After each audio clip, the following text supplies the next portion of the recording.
할렐루야. 우리 앞뒤 좌우에 계신 분에게 한번 인사하겠습니다. 우리 교회는 참 좋은 교회입니다. 네, 여러분 믿으십니까? 네, 우리 교회는 참 좋은 교회이고 이 좋은 교회에 하나님이 역사하시고 우리의 꿈을 이루어 주실 줄 믿습니다. 우리는 지난 6번의 설교를 통해서 요셉의 이야기를 들었습니다. 그 설교를 통해서 꿈의 원리를 우리는 배웠습니다. 꿈의 원리는 무엇입니까? 이 꿈은 하나님이 주신다는 것이죠. 그리고 하나님이 주셨기 때문에 누가 이루십니까? 하나님이 이루신다는 것입니다. 여러분 기억하십시오. 꿈은 하나님이 반드시 이루십니다. 그래서 하나님께서 이 꿈을 이루어 가실 때에 우리의 태도가 중요하다는 것이죠. 꿈이 이루어져 가는 과정 중에 고난이 있는데 이 고난의 파도를 우리가 어떻게 넘어서느냐, 이 고난의 파도를 잘 넘어서는 자들에게 하나님께서 역사하시고 그의 꿈을 이루어 가신다는 것입니다. 여러분 이 고난의 파도를 어떻게 넘어설 수 있습니까? 하나님의 형통을 믿는 것입니다. 하나님의 형통을 믿는 여러분 되기를 축복합니다. 그리고 그 형통을 믿는다면 형통을 믿는 자의 자세로, 태도로 삶을 살아가야 한다는 것입니다. 여러분 하나님의 형통을 믿으십니까? 그러하다면 믿는 자의 삶의 태도로 살아가는 우리가 되기를 소원합니다. 그럼에도 불구하고 고난이 길어질 수 있습니다. 고난이 길어질 때 어떻게 반응해야 되죠? 어떻게 반응해야 됩니까? 지난주 말씀인데 벌써 잊었습니까? 사람들이 나를 잊더라도 하나님은 나를 잊지 않으신다. 할렐루야. 하나님이 여러분을 기억하십니다. 두 번째는 무엇입니까? 하나님의 기가 막힌 타이밍이 있다는 것입니다. 만 2년이 참에 그 타이밍이 있다는 것을 믿고 고난이 길어지더라도 기다려야 한다는 것입니다. 사랑하는 여러분, 우리 하나님은 우리 마산 회원교회를 향한 꿈이 있는 줄 믿습니다. 그리고 그 꿈을 하나님이 반드시 이루실 것입니다.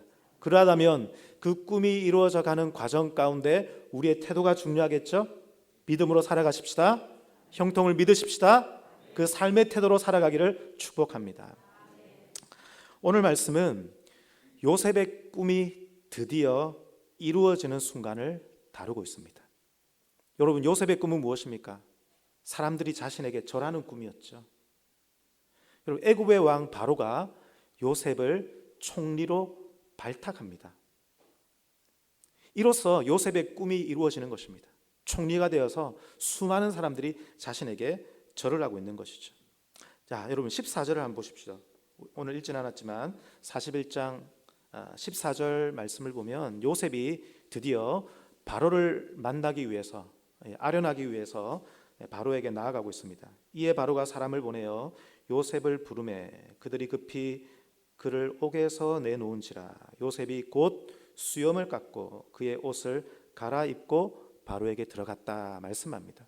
여기에 수염을 깎았다라고 말합니다. 여기에 수염을 깎았다는 말은 단지 수염을 깎은 것이 아니라 머리에 있는, 얼굴에 있는 털을 다 밀었다는 뜻입니다. 여러분 고대 이집트 사람들의 모습을 그린 영화라든지 그런 그림을 보면 이집트 사람들의 모습, 특별히 남자들의 모습은 전부 다 대머리입니다. 민머리입니다. 이것이 그들의 풍습이었습니다. 그래서 여기에 나오는 14절에 나오는 요셉이 수염을 깎았다라고 하는 것은 그 당시의 풍습을 정확하게 보여주고 있는 것이죠. 여러분 성경은 소설이 아닙니다. 지어낸 이야기가 아닙니다. 실제입니다. 진실입니다. 특별히 이 세상 역사 속에 하나님이 개입하셔서 하나님께서 이 역사를 어떻게 움직여 가시는가를 성경이 우리에게 보여주고 있는 것입니다. 자, 42절 말씀을 또 보십시다. 다 같이 읽어보겠습니다. 42절 시작.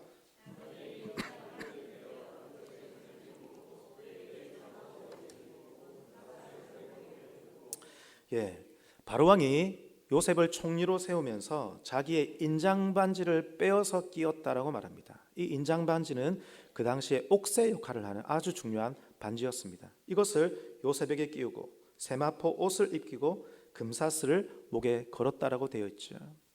여러분 금사슬을 목에 걸었다는 것은 지금도 이집트에 가보면 무덤에 있는 벽화에 이런 장면이 많이 나온다고 합니다. 그려져 있다고 합니다. 왕이 충성스러운 신하에게 금사슬을 이렇게 씌워주면서 그 사람을 관직에 올리는 것입니다. 그래서 바로 이 42절에 나오는 이 장면이 그것을 말하고 있는 것이죠. 특별히 인장 반지를 빼어서 요셉에게 끼웠다는 것은 말씀드렸듯이 옥세입니다.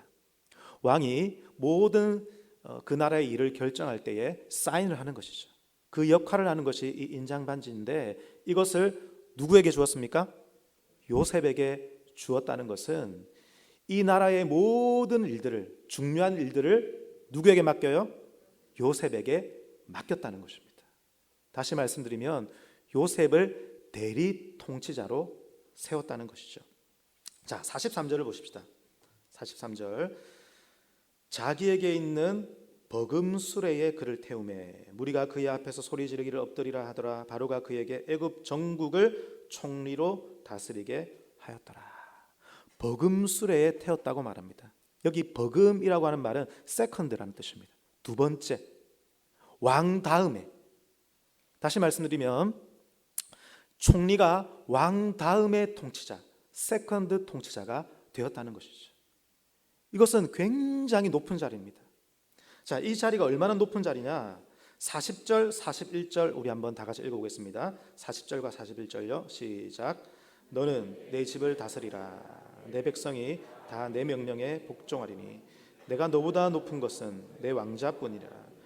바로가 또 요셉에게 이르되 내가 너를 애굽 온 땅의 총리가 되게 하노라 하고.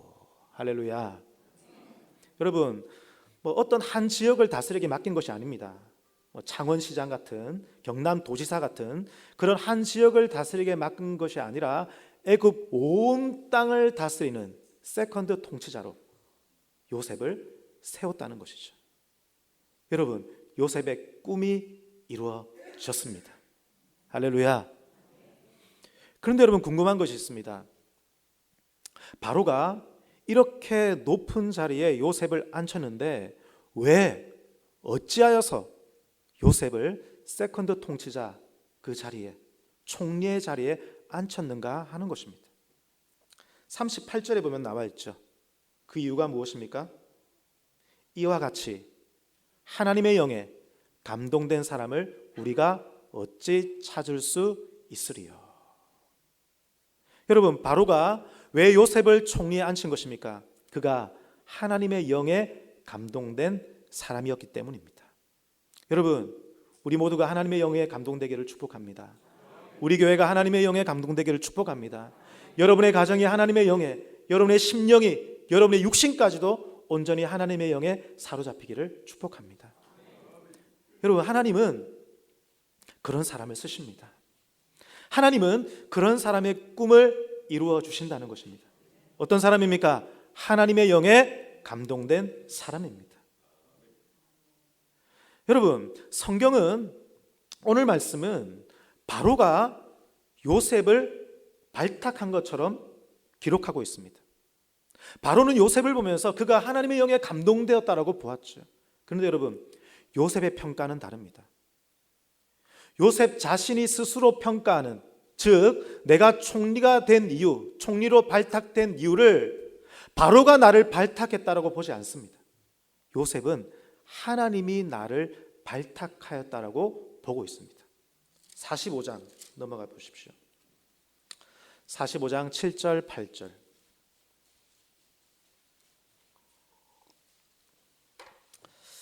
다 같이 읽겠습니다. 시작.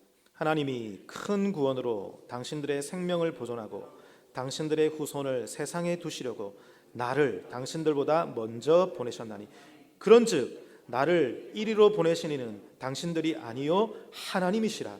하나님이 나를 바로에게 아버지로 삼으시고 그 온 집의 주로 삼으시며 애굽 온 땅의 통치자로 삼으셨나이다. 여러분, 바로가 발탁했습니까? 아닙니다. 누가 발탁하셨습니까? 하나님이 발탁하신 줄 믿습니다. 발탁의 주체는 바로가 아니라 하나님이십니다. 역사의 주관자는 하나님이십니다. 누군가가 잘 되고 안 되고 그 주체는 하나님이십니다. 여러분이 세상에서 누군가에게 발탁되길 원한다면 누구에게 잘 보여야 되겠습니까? 하나님에게 잘 보여야 되는 것입니다. 여러분, 성공하길 원하신다면 먼저 하나님의 영에 감동되기를 축복합니다. 발탁의 주체는 하나님이시기에, 하나님이 보시기에 멋진 사람을 발탁하는 것이죠. 하나님이 보시기에 쓰시기 편한 사람을 발탁하는 것입니다. 그 사람은 어떤 사람입니까? 하나님의 영에 감동된 사람이라는 것입니다. 여러분, 하나님의 영에 감동되기를 축복합니다.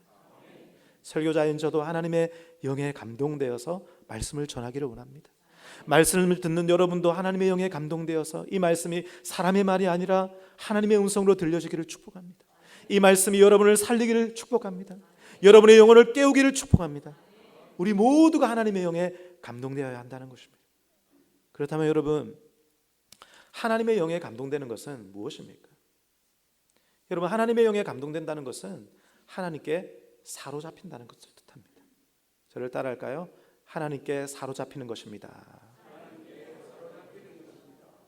여러분 요즘에 어디에 사로잡혀 계십니까? 어디에 감동되고 계십니까? 혹시 여러분 요즘에 드라마를 보면서 드라마에 막 감동되어 계시지는 않습니까? 요즘에 25, 21 제목 맞습니까? 요즘에 그거 제일 많이 보더라고요. 거기에 나오는 여주인공 나희도 머리 스타일이 유행한다고 합니다. 여러분, 저도 이제 최근에 가장 인기 있는 드라마를 일부러 챙겨봅니다. 그래야지 사람들과 소통할 수 있기 때문입니다. 근데 보다 보면 재밌더라고요. 그럴 수 있습니다. 그러나 여러분, 우리가 그런 세상 문화에 사로잡혀서는 안 되는 것이죠. 이런 세상의 물질이나 명예나 사람이나 내 정령이나 이런 것에 우리가 사로잡힐 수 없는 것입니다. 여러분, 우리는 하나님께 사로잡혀야 할 줄 믿습니다. 하나님께 압도당하셔야 합니다. 여러분, 하나님께 압도당하기를 축복합니다.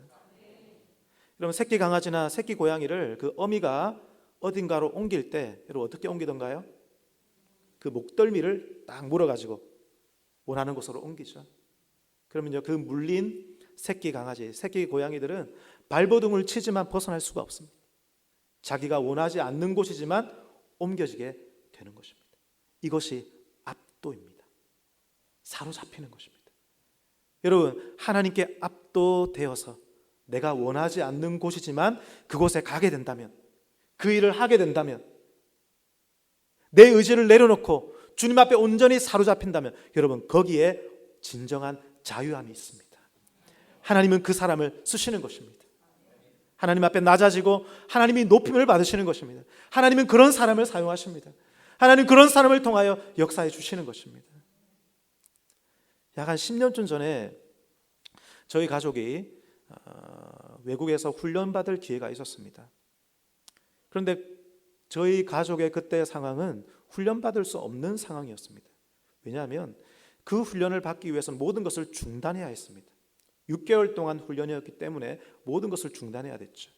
그리고 더 중요한 것은 그 훈련을 받기 위해서 뭐가 필요합니까? 돈이 필요했습니다.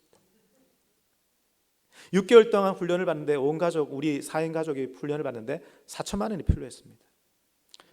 여러분, 저에게 그 돈이 있겠습니까? 그 당시 부목사로서 생활하고 있었는데 그 돈이 없지요. 여러분, 그런데 그 생각이 저를 떠나지 않습니다. 여러분, 하나님께 압도된다는 것이 뭔지 아세요? 하나님의 영에 감동된다는 것이 뭔지 아세요? 하나님께 사로잡힌다는 것이 뭔지 아세요? 그것은 하나님께서 어떤 생각을 주시는데 그 생각이 떠나지 않는 거예요. 하나님께서 어떤 마음을 주시는데 그 마음이 내게서 떠나지 않는 것입니다. 할렐루야. 그런데 여러분, 거기에 순복하면 하나님이 역사하십니다. 여러분, 그것을 거부하면 하나님의 영에 감동될 수 없는 것입니다. 여러분, 혹시 여러분에게 주시는 하나님의 생각이 있습니까? 어떤 마음이 있습니까? 자꾸 끌림이 있습니까? 순복하기를 축복합니다.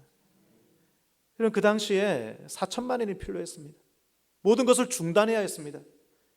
하나님께서 계속 그 마음을 주시는 거예요. 결국 순복하기로 결심했습니다. 그러나 뭐가 없습니까? 돈이 없어요. 그 당시에 저희 통장에 얼마가 있었냐면, 얼마가 있었을까요? 3만 원이 있었습니다. 3만 원이 있었습니다. 돈이 없죠. 그런데 하나님께서 계속 부담감을 주세요. 중단하라, 가라, 나가라. 기도할 때마다, 예배 드릴 때마다 생각이 떠나지가 않습니다. 순종하기로 결심했습니다. 돈이 없었습니다. 그런데요, 저희 아내와 함께 고민을 하고 기도하고 결정하고 나서 그 다음 날인가 누군가가 저에게 돈을 보내줬는데 100만 원을 보내주었습니다. 할렐루야. 하나님이 기도에 응답하시는구나, 드디어 시작하는구나. 100만 원이 들어왔습니다. 얼마가 남았습니까? 계산이 좀 어렵죠. 하여튼 3,900만 원 정도 남았습니다.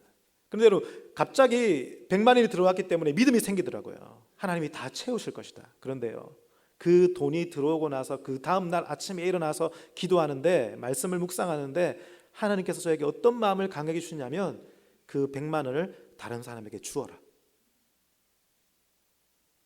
그 100만 원을 다른 사람에게 보내라, 필요한 사람에게 나누라는 마음을 주셨습니다.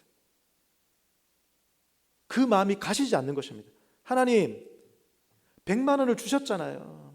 아직 3,900만 원이 남아 있습니다. 그런데 왜 주셔놓고 왜 뺏어가는 겁니까? 안 됩니다. 안 됩니다. 하나님이 주셨는데도 그것을 드리기가 아까운 거예요. 불안한 거예요. 두려운 것입니다. 그런데요, 하나님의 그 생각이 떠나지 않습니다. 하루 종일 저를 괴롭힙니다. 100만 원을 줘라, 100만 원을 줘라. 마음의 이 부담감이 떠나지 않습니다. 제 영혼을 짓누릅니다. 어떻게 해야 될까요? 줘야죠. 그날 밤에 제 친구 목사님이 개척한 지 얼마 안 되었었는데, 이전에 사실은 제가 재정을 후원해야 되겠다는 마음을 가졌었습니다. 근데 제가 그 마음을 접었었어요. 하나님 그것을 깨닫게 하신 거예요. 그래서 그 친구 목사님에게 그날 밤에 100만 원을 송금을 했습니다. 통장에 얼마가 남았습니까? 아닙니다. 수수료 500원 빠져가지고 29,500원 남았습니다. 500원까지 가져가시더라고요. 그런데요, 제가 하나님의 주시는 마음, 그 압도당함에 순복했잖아요. 제 마음에 기쁨이 임했습니다. 그날 밤에 100만 원을 보내는 그 송금한 그 순간에 제 마음에 기쁨이 임하는데요, 여러분, 이 자유함을 표현할 길이 없습니다. 저는 목사고 하나님의 일을 한다고 하면서도 돈에 사로잡혀 살았던 거죠. 돈이 두려웠던 거죠. 재정에 압도당했다는 거죠. 돈에 감동된 사람이었습니다. 돈이 있어야 사역할 수 있고, 돈이 없으면 아무것도 할 수 없다라고 생각하는 것이죠. 성령님이 나를 사로잡고 하나님이 나를 감동하신 것이 아니라, 저는 목사이면서도 주의 일을 하면서도 돈에 사로잡힌 사람이었다는 것입니다. 그런데요, 하나님께 압도당하여 순종하는 즉시 제 마음에 기쁨이 임했습니다. 하나님의 승리가 임했습니다. 자유함이 임했습니다. 여러분, 그 감동과 그 자유함은 겪어본 사람만 합니다. 겪어본 사람만 합니다. 마치 그 수련회 3박 4일 동안 하고 마지막 날 그 자유함 있죠. 그 자유함이 저에게 임하는 거예요. 여러분, 하나님이 우리의 마음에 계속 어떤 마음을 주십니다. 부담감을 주십니다. 여러분, 거기에 사로잡히기를 축복합니다. 압도당하기를 축복합니다. 순종하기를 축복합니다. 그 사람이 하나님의 영에 감동된 사람인 것입니다. 하나님 그 사람을 통하여 역사하십니다. 성령을 부어주십니다. 능력을 베풀어 주십니다. 그 사람을 통하여 일하여 가십니다. 하나님의 나라를 세워 가십니다. 그 사람이 가는 곳마다 하나님의 영광이 나타나게 될 줄 믿습니다. 우리 옆에 있는 분에게 한번 격려하실까요? 하나님께 압도당하십시오. 할렐루야. 여러분, 이것이 하나님의 영에 감동되는 것이에요. 요셉이 그러한 삶을 살았다는 것이죠. 요셉은 하나님의 영에 감동되어 그가 원치 않는 곳이지만 갔다는 것입니다. 그는 순종하며 순복하며 살았습니다. 또 한 가지, 여러분, 하나님의 영에 감동된다는 것은 하나님을 사랑하는 것입니다. 하나님을 사랑하는 것입니다.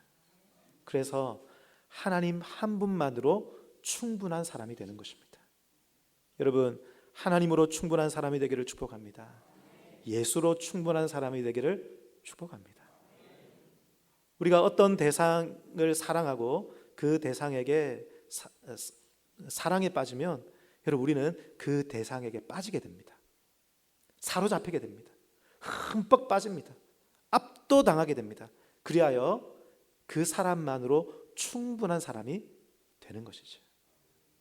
이것이 바로 사랑의 원리입니다. 사람의 감정을 연구한 사람들은 남자와 여자가 만나서 사랑에 빠질 때 우리의 마음속에, 우리의 육신에 신경 전달 물질, 호르몬이 분비된다고 합니다. 도파민이라고 하든지 엔돌핀이라고 하든지 이런 호르몬이 분비가 되는데, 이 호르몬 때문에 내가 사랑하는 사람의 얼굴을 보기만 해도 행복해진다고 해요. 너무 즐겁답니다. 너무 행복에 빠진다고 그래요. 특별히 엔돌핀이라고 하는 이 호르몬은 마약과 같은 작용을 해서 누군가를 뜨겁게 사랑을 하면 고통을 이기게 된답니다. 어려움을 이기게 된다고 그래요. 고난을 이기게 된다고 그럽니다. 아무리 어려워도 그 사람을 사랑하는 그 사랑 때문에 괜찮다는 것이죠. 그런데 이 사람의 호르몬을 연구한 사람들은 이 호르몬의 유효기간이 있대요. 유효기간이 2년밖에 안 된답니다. 그래서 여러분, 뜨겁게 사랑해서 결혼을 해도 2년이 지나면 내 남편과 내 아내 얼굴을 봤을 때 이전에 그 행복감이 사라지게 된다는 것이죠. 여러분, 저는 아직도 제 아내를 보면 행복이 넘칩니다. 그런데 여러분, 중요한 것은 뭐냐면 우리가 하나님을 사랑하게 될 때 성령으로 말미암아 우리의 마음에 그 기쁨이 끊이지 않게 하십니다. 여러분, 하나님과의 사랑에 빠지기를 축복합니다. 여러분, 하나님과의 사랑은 인간적인 사랑과 달라서 성령께서 우리의 마음을 계속적으로 뜨겁게 만들어 주십니다. 그래서 하나님 때문에 즐겁습니다. 행복합니다. 고난이 와도 이길 수 있는 사람이 되는 것입니다. 여러분, 그래서 하나님 한 분만으로 충분한 사람, 예수님만으로 충분한 사람. 그래서 여러분, 하나님을 사랑하는 사람이 하나님의 영에 사로잡힌 사람이라는 것입니다. 요셉이 그러했습니다. 자, 오늘 말씀 50절 말씀을 한번 보십시오. 50절 말씀을 보면 요셉이 흉년이 들기 전에 두 아들을 낳았다고 합니다. 여러분, 흉년이 들기 전이면 어떤 때입니까? 7년 풍년, 7년 흉년. 이 사진 알고 계시죠? 바로가 꾸었던 꿈이 처음에는 7년 풍년이었고 그 다음에 7년 흉년이었습니다. 그러니까 흉년이 들기 전에 두 아들을 낳았으니까 언제 두 아들을 낳았습니까? 7년 풍년 때에, 곡식이 풍성할 때에 두 아들을 낳은 것이죠. 자, 51절 보십시다. 51절, 요셉이 그의 장남의 이름을 므낫세라고 하였는데 왜 므낫세라고 지었습니까? 하나님이 내게 내 모든 고난과 내 아버지의 온 집을 잊어버리게 하셨다. 여러분, 요셉은 누구를 기억하고 있어요? 하나님을 기억하고 있는 것입니다. 52절, 차남을 낳았습니다. 차남의 이름이 에브라임입니다. 왜 에브라임이라고 지었습니까? 하나님이 나를 내가 수고한 땅에서 번성하게 하셨다. 누가요? 하나님. 여러분, 지금 7년 풍년 때입니다. 곡식이 풍성합니다. 요셉은 세컨드 통치자가 되어서 버금술에 앉아 있습니다. 높임을 받고 있습니다. 그런데 요셉이 누구를 기억합니까? 하나님을 기억합니다. 하나님을 기억합니다. 여러분, 성경이 이 내용을 쭉 기록하다가 왜 50절과 51절과 52절을 넣어 놓았을까요? 왜 이것을 기록하고 있을까요? 여러분, 요셉은 성공자입니다. 그런데 요셉은 성공에 매이지 않았다는 것입니다. 성공자인데 성공에 사로잡히지 않았다는 것입니다. 이해되십니까? 요셉은 분명히 성공자입니다. 그런데 성공에 매이거나 성공에 사로잡힌 사람이 아닙니다. 그는 하나님께 사로잡힌 사람입니다. 그는 애굽이라는 세상에 살아갑니다. 애굽에서 성공했습니다. 요셉보다 성공한 사람이 없어요. 그런데요, 요셉은 애굽에 물들지 않았습니다. 세상에 물들지 않았다는 것입니다. 곡식이 풍성했지만 요셉의 마음에 곡식으로 채웠던 것이 아니라 누구로 채웠습니까? 이 모든 것을 주신 우리 하나님으로 그의 마음을 채웠다는 것입니다. 여러분, 그래서 요셉 안에 이 고백이 있는 것입니다. 하나님, 나는 하나님으로 충분합니다. 나는 예수 그리스도로 충분합니다. 저를 한번 따라하겠습니다. 하나님, 나는 하나님으로 충분합니다. 예수님, 나는 예수님으로 충분합니다. 할렐루야. 여러분, 이렇게 하나님으로 충분한 사람, 예수님으로 충분한 사람, 성공하지만 성공에 매이지 않는 사람, 세상에 살지만 세상에 물들지 않는 그 사람, 예수로 만족하고 예수로 사는 사람이 하나님의 영에 감동된 사람인 줄 믿습니다. 그래서 여러분, 하나님은 그런 사람에게 역사해 주시는 것입니다. 그런 사람을 세워주십니다. 그 사람의 꿈을 이루어 주실 줄 믿습니다. 여러분, 그래서 역대하 말씀을 한번 보십시다. 역대하 16장 9절 앞에 있습니다. 다 같이 읽겠습니다. 시작.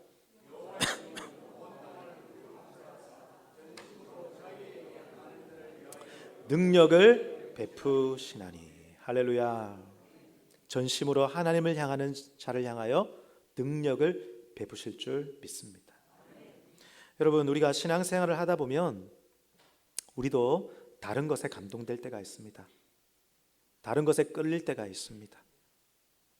세상이나 세상의 정욕이나 욕심이나 인기나 명예나 성공이나 혹은 증오심이나 복수심이나 미움이나 원망이나 이런 여러 가지 감정에 끌릴 때가 있습니다. 우리가 인간이기 때문에 어쩔 수 없습니다. 그러나 여러분, 우리가 여러 가지 감정에 끌려서 흔들릴 수 있지만, 여러분 기억하십시오. 흔들릴 수 있지만 우리의 최종적인 선택은 하나님이어야 합니다. 흔들릴 수 있습니다. 여러분, 흔들리는 것이 믿음이 없는 것이 아닙니다. 여러분 기억하십시오. 흔들릴 수 있습니다. 흔들리는 것이 믿음이 없는 것이 아닙니다. 흔들릴 수 있지만, 잠깐 끌릴 수 있으나, 잠깐 넘어질 수 있으나 우리의 최종적인 선택은 누구여야 합니까? 하나님이어야 합니다. 예수 그리스도여야 합니다. 할렐루야. 여러분, 그 사람이 예수로 충분한 사람인 것입니다. 여러분, 우리 교회가 예수로 충분한 교회가 되기를 축복합니다. 할렐루야. 우리 옆에 있는 분에게 한번 격려하십시다. 예수로 충분한 사람이 되기를 축복합니다. 아멘. 여러분, 그런데 궁금한 점이 있습니다. 요셉이 하나님의 영으로 감동되었다는 것은 우리가 이해했습니다. 그렇죠?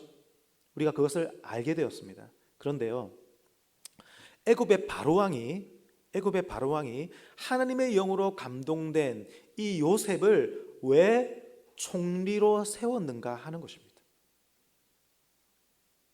만약에 요셉의 꿈을 해석해 준 것 때문에 고마워서 관직을 줬다면 굳이 세컨드 통치자, 왕의 대리자, 대리 통치자의 위치까지, 그런 높은 관직까지 줄 필요가 있겠습니까? 아니죠. 그냥 한 지역을 담당하는 창원시장이나 경남도지사 같은 그런 관직만 주어도 충분할 것입니다. 그런데 왜 요셉을 이 높은 자리에, 애굽 온 땅을 다스리는 대리 통치자 자리에 앉혔느냐 하는 것입니다. 여러분, 그 이유는 바로가 요셉에게 부여한 이름을 보면 알 수 있습니다. 자, 45절입니다.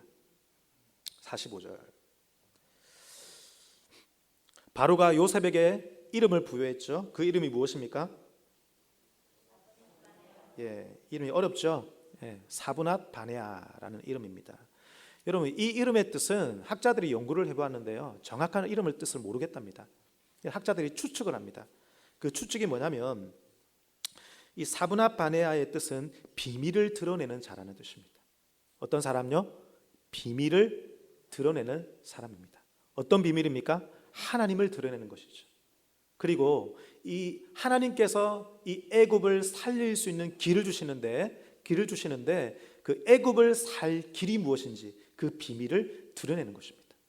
그래서 후대에 이르러서는 학자들이 이 이름의 뜻을 이렇게 정의를 합니다. 생명의 공급자라는 것입니다. 저를 한번 따라하겠습니다. 생명의 공급자. 다시 말한다면 사브낫 바네아, 생명의 공급자, 즉 요셉을 애굽의 총리로 세운 이유는 생명을 공급할 자이기 때문에, 쉽게 말하면 애굽을 살릴 수 있는 사람이기 때문에 그런 것입니다. 여러분 이해되십니까? 그것이 아니라면 창원시장으로 충분해요. 그런데 애굽 온 땅을 다스리도록 총리로 앉힌 이유는 요셉이 애굽을 살릴 수 있는 사람이기 때문에 그런 것입니다. 바로가 이것을 기대한 것입니다. 아, 요셉을 총리로 세우면 이 요셉이 애굽을 살릴 수 있다. 여러분, 하나님의 사람은 살리는 사람들입니다. 여러분, 하나님은 우리를 이 세상에 살리는 사람으로 부르셨습니다. 살리는 사람으로 보내셨다는 것입니다. 여러분, 오늘 말씀에 56절과 57절을 보십시오. 56절과 57절 다 같이 읽겠습니다. 시작. 온 지면에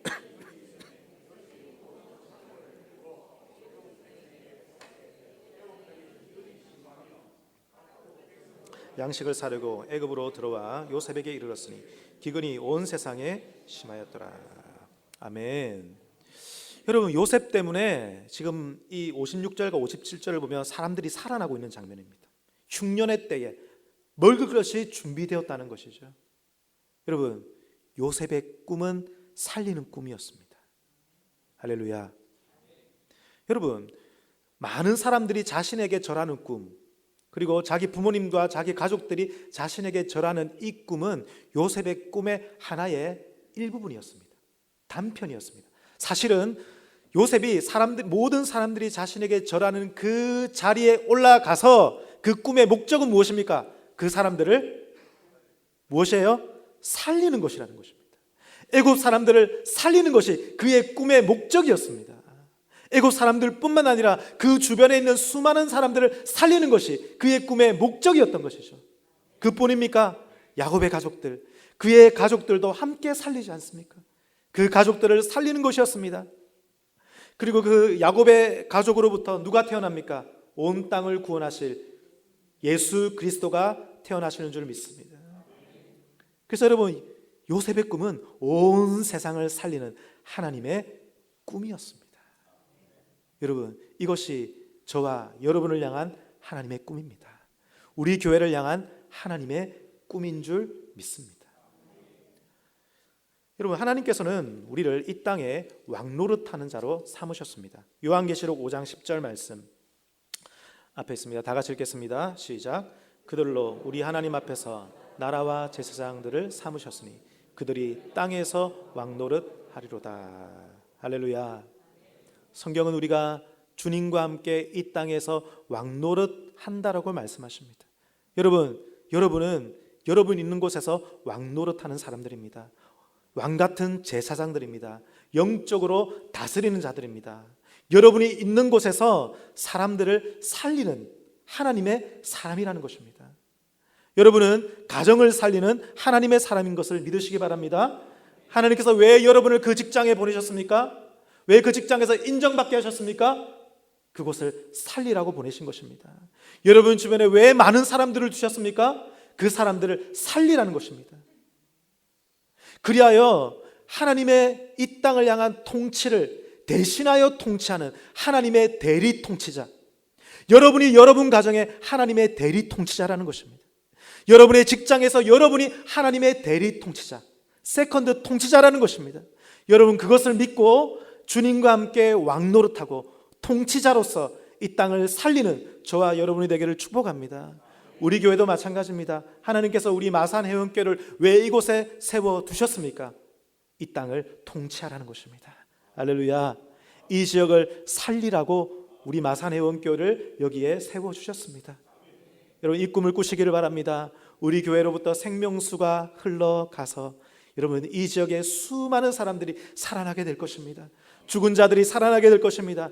잃어버린 영혼들이 주님께 돌아오게 될 줄 믿습니다. 가정이 회복되고 여러분 청년들과 청소년들과 어린아이들이 꿈을 꾸게 되고 이 지역의 범죄율이 낮아지게 되고 이 사회가 회복되는 꿈을 저는 꾸는 것입니다.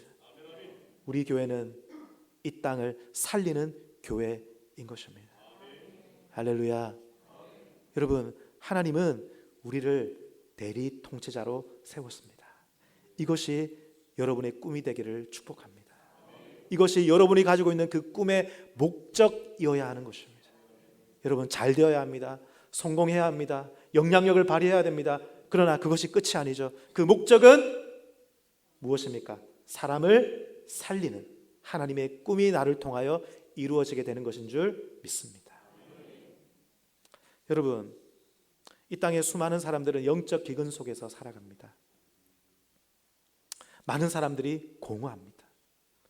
여러분, 우리들은 지금 유례 없는 성공한 시대를 보내고 있습니다. 이 시대는 성공한 시대입니다. 그러나 여러분, 성공한 시대를 살아가고 있지만 이 땅에 가난의 문제가 해결되었습니까? 해결되지 않았습니다. 범죄 문제가 해결되었습니까? 해결되지 않았습니다. 전쟁 문제가 해결되었습니까? 여러분, 지금 러시아와 우크라이나 저 사태를 보십시오. 지금 이렇게 발전한 이 시대에, 성공한 시대에 저 전쟁이 웬 말입니까? 인간은 이 문제를 해결할 수 없습니다. 여러분, 우리가 성공한 사람들이지만, 성공한 시대를 살아가고 있지만 가정은 더 피폐해져 가고 있습니다. 청소년들은요, 더 방황하고 있습니다. 정신적으로 공허한 사람들은 더 많아지고 있습니다. 물론 여러분, 우리는 이 모든 것들을 노력해야 되지만 근본적인 문제가 있습니다. 근본적인 문제는 인간은 죄성을 가지고 있다는 것입니다. 이 죄성을 해결할 분은 오직 예수 그리스도밖에 없는 줄 믿습니다. 여러분, 우리가 성공했다고 해서 근심이 사라집니까? 근심이 사라지지 않습니다. 여러분, 술 관원장을 보십시오. 술 관원장은 요셉의 때에 성공한 사람입니다. 성공자입니다. 그런데 그 얼굴에 근심빛이 있었습니다. 그 문제를 해결할 수 없었다는 것입니다. 바로왕도 마찬가지입니다. 바로왕도 근심이 있었습니다. 번뇌를 했습니다. 한 나라의 왕이었습니다. 그럼에도 불구하고 그 마음의 공허함과 그의 실제적인 문제를 해결할 수 없었다는 것이죠. 그런데 누가 그 문제를 해결해 줍니까? 하나님의 영에 감동된 사람 요셉이 그 술 관원장의 문제를 해결해 줍니다.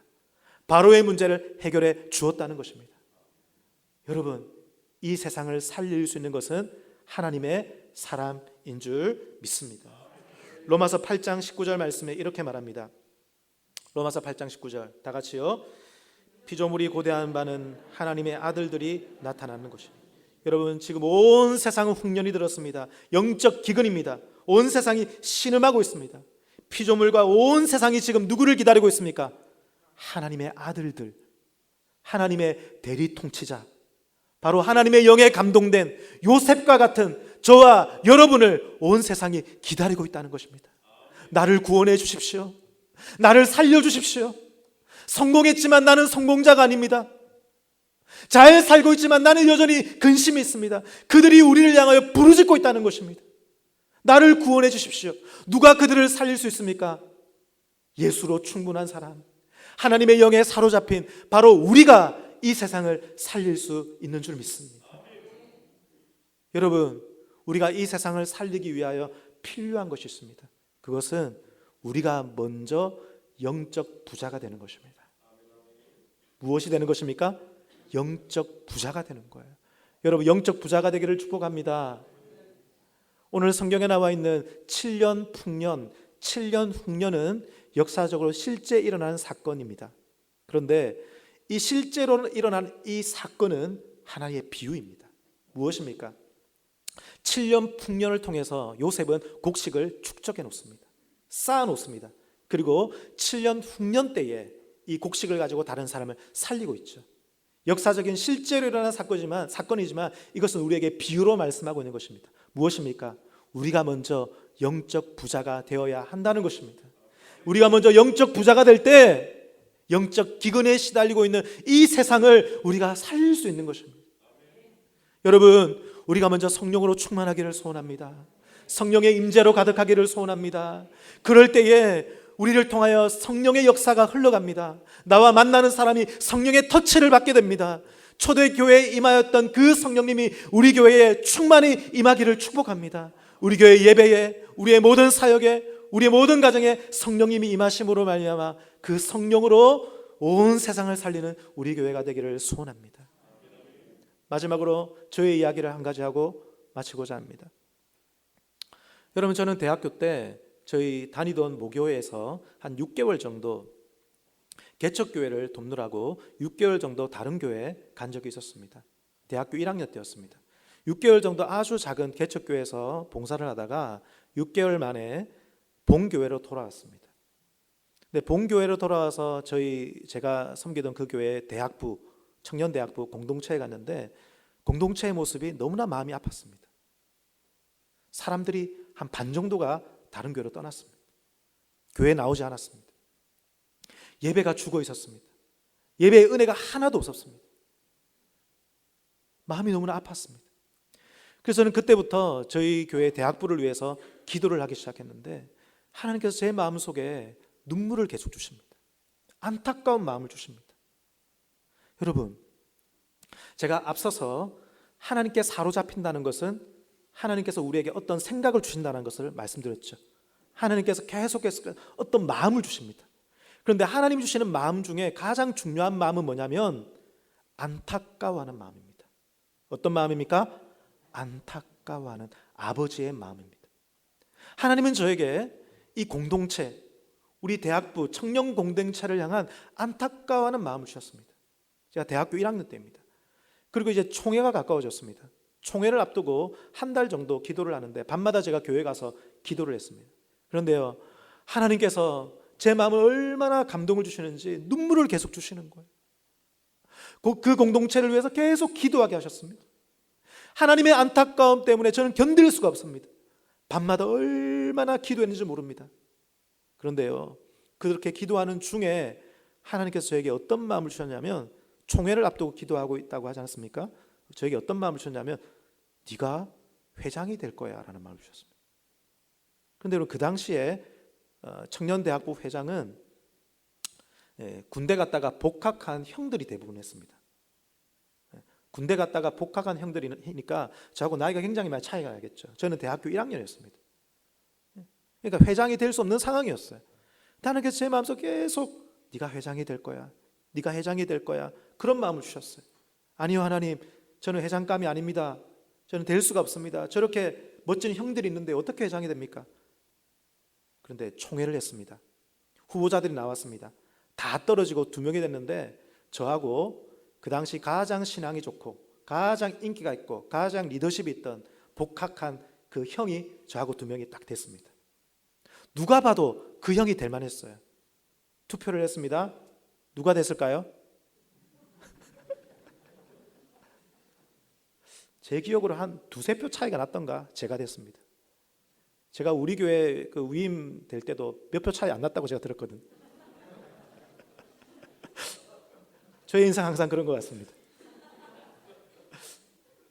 그런데요, 가장 어린, 이때까지 1학년이 회장이 된 적이 없었습니다. 제가 회장이 된 그 해에 하나님이 역사하셨습니다. 성령님이 역사하시는데요, 그 공동체가 부흥했습니다. 사람들이 다시 몰려오기 시작합니다. 예배가 뜨겁습니다. 수련회를 하면 하나님의 역사가 가득했습니다. 할렐루야. 여러분, 하나님께서 여러분 마음 가운데 영혼을 향한 안타까움을 주십니다. 공동체를 향한 안타까움을 주십니다. 그렇다면 여러분, 그거 무시하지 마십시오. 그것 가지고 기도하십시오. 하나님께서 여러분에게 눈물을 주실 것입니다. 할렐루야. 그리고 그 사람을 만나보십시오. 그러면요, 여러분에게 임한 하나님의 성령으로 말미암아 여러분이 별말 하지 않아도 그 사람이 살아나게 될 것입니다. 여러분, 공동체를 향한 안타까움 있으십니까? 비난만 하지 마시고 기도하십시오. 눈물로 기도하십시오. 우리 교회를 향한 안타까움이 있으십니까? 하나님의 안타까움입니다. 그걸 가지고 기도하시기 바랍니다. 여러분의 그 안타까움이 성령의 역사가 되고 우리 교회 가운데 놀라운 역사가 일어나게 될 줄 믿습니다. 우리 교회 주일학교, 청소년부, 청년부, 여러분을 향한 안타까움이 있으십니까? 기도하십시오. 눈물로 기도하십시오. 하나님은 그런 사람을 통하여 그 공동체에 성령의 역사와 부흥을 일으키게 될 것입니다. 뿐만 아니라 우리 교회 여러 사역이 있지 않습니까? 구제사역, 선교사역, 그 외에도 찬양사역, 예배사역, 아직까지 우리 교회에 일어나지 않는 상담사역, 이 세상을 향한 여러 가지 사역들이 있습니다. 여러분, 하나님이 주시는 그 안타까운 마음을 가지고 그 마음을 무시하지 마시고 하나님 앞에 울며 기도하며 그 사역에 헌신해 보시기 바랍니다. 하나님은 그 성령의 사람, 하나님의 영에 감동된 사람을 통하여 그 공동체와 그 사람과 그 가정과 이 사회와 이 나라를 살리게 될 줄 믿습니다. 그런 사람이 되는 저와 여러분이 되기를 하나님의 말씀으로 부탁하고 축복합니다. 아멘. 우리는 부족하고 우리는 연약합니다. 우리는 날마다 깨어집니다. 날마다 흔들립니다. 작은 세상의 유혹에도 금방 넘어가 버립니다. 그러나 그럼에도 불구하고 우리를 붙드시는 하나님 은혜가 있어 감사합니다. 이 예배를 통하여 다시 제자리로 돌아가게 하시니 감사합니다. 흔들릴 수 있으나 하나님 끌릴 수 있으나 우리의 마지막 고백은 예수 그리스도 되게 하여 주옵소서. 하나님이 되게 하여 주옵소서. 오늘도 이 고백을 드리며 우리의 삶을 기꺼이 주님께 드리나이다. 이 헌금을 드리며 우리의 삶을 담아 드리나이다. 우리의 생명을 담아 드리나이다. 하나님, 우리를 이 땅에 주님을 대신한 통치자로 세워 주옵시고 왕노릇하게 하여 주옵소서. 그래서 우리가 가는 곳마다 가정이 살고 우리 자녀들이 살고 친구가 살고 이웃이 살고 아버지 우리 직장 동료가 살고 우리 교회를 통하여 이 지역과 이 사회와 이 민족이 살아나는 놀라운 역사가 일어나게 하여 주옵소서. 이를 위하여 우리의 마음에 안타까운 주님의 마음을 주셨는데 그 안타까운 마음 우리가 거부하지 아니하고 기도하며 주님의 눈물을 가지고 그 영혼을 만나며 공동체를 섬길 때에 우리를 통하여 그 영혼이 살고 공동체가 살아나는 놀라운 성령의 기름 부으심이 넘치게 하여 주옵소서. 우리가 먼저 영적 부자 되게 하여 주옵소서. 우리 교회에 성령을 부어 주옵소서. 이 자리에 모이는 모든 성도들에게 성령을 부어 주옵소서. 오늘 하나님께 귀한 헌금을 드렸습니다. 11조와 여러 가지 감사의 제목으로 또 교자시 헌금으로 선교 헌금으로 장학구제 헌금으로 주님께 기꺼이 드렸습니다. 주님, 이 헌금을 받아 주옵시고 이 헌금이 쓰여지는 곳에 살리는 역사 일어나게 하여 주옵시고 하나님 드린 손길 위에 축복하여 주옵시고 그 가정과 기업과 자녀들 위해 하나님 주시는 만복이 넘치게 하여 주옵소서. 살아계신 주 예수 그리스도의 이름으로 기도하옵나이다. 주 예수 그리스도의 은혜와 하나님의 사랑과 성령의 교통하심이 우리도 요새처럼 꿈을 꾸고 이 세상의 수많은 사람들과 내가 있는 곳에 살리기를 원하는, 그리하여 먼저 영적 부자가 되고 성령의 충만한 사람이 되어 주님이 부담감을 주신 그 영혼과 그 공동체에 나아가서 그곳을 살리기를 원하는 이 자리에 모여있는 사랑하는 주의 백성들과 그 가정과 기업과 자녀들 위해 우리 주님이 사랑하여 피로 값주고 산 우리 마산 회원교회 위에 영원토록 함께 있을지어다. 아멘.